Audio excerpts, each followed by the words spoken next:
নমস্কার বন্ধুরা, আপনারা দেখছেন কণিকা রান্নাঘর। কণিকা রান্নাঘরে অনেক অনেক স্বাগতম। তো আমি পেঁয়াজ কলি পুঁটি মাছ দিয়ে একটা নতুন রেসিপি করব। তো চলুন নতুন রেসিপিটা কি করে বানাই আপনারা দেখতে থাকুন। আমার কাছে নতুন, আপনাদের কাছে যদি জানা থাকে অবশ্যই কমেন্টে জানাবেন।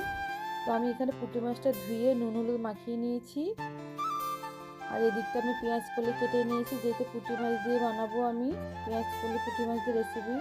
তো চলুন রেসিপিটা কি করে বানাই দেখতে থাকুন। তো একটা কড়াই বসিয়েছি, কড়াইতে তেল ঢেলে দেবো।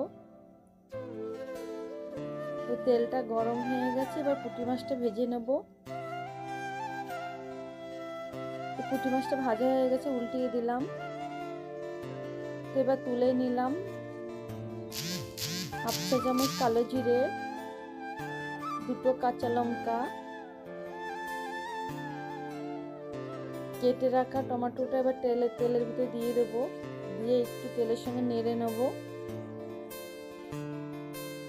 আর এদিকে আমি পেঁয়াজ রসুন আদা একসঙ্গে বেটেছি, সেটাও দিয়ে দিলাম।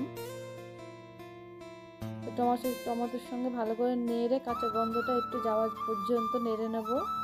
তো কাঁচা গন্ধ চলে গেছে, এবার স্বাদ অনুযায়ী নুন, হাফ চা চামচ ঝাল লঙ্কা, হাফ চা চামচ জিরের গুঁড়ো, হাফ চা চামচ হলুদ গুঁড়ো। এবার মশলার সঙ্গে ভালো করে নেড়ে নেব মশলাগুলি যতক্ষণ কাঁচা গন্ধ না যায়।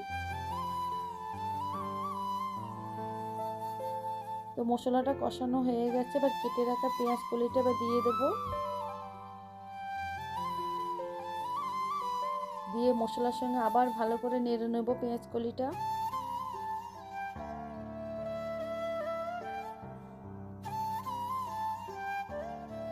তো ভালো করে মশলার সঙ্গে মিশে গেছে, পেঁয়াজ কলিটা অনেকটা সিদ্ধ হয়ে গেছে।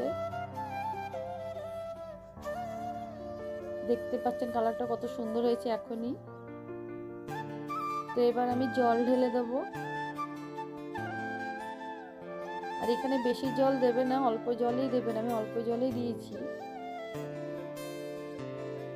এবার ঝোলটা একটু ফুটতে দেবো।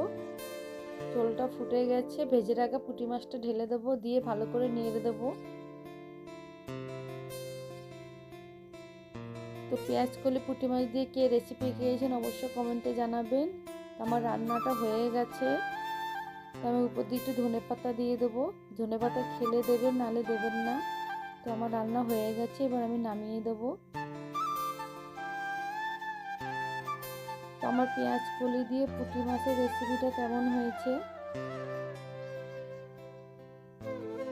অবশ্যই কিন্তু আপনারা কমেন্টে জানাবেন। আমি যেভাবে বানিয়েছি আপনারা এভাবে বানিয়ে দেখবেন, খুব সুন্দর হয় খেতে।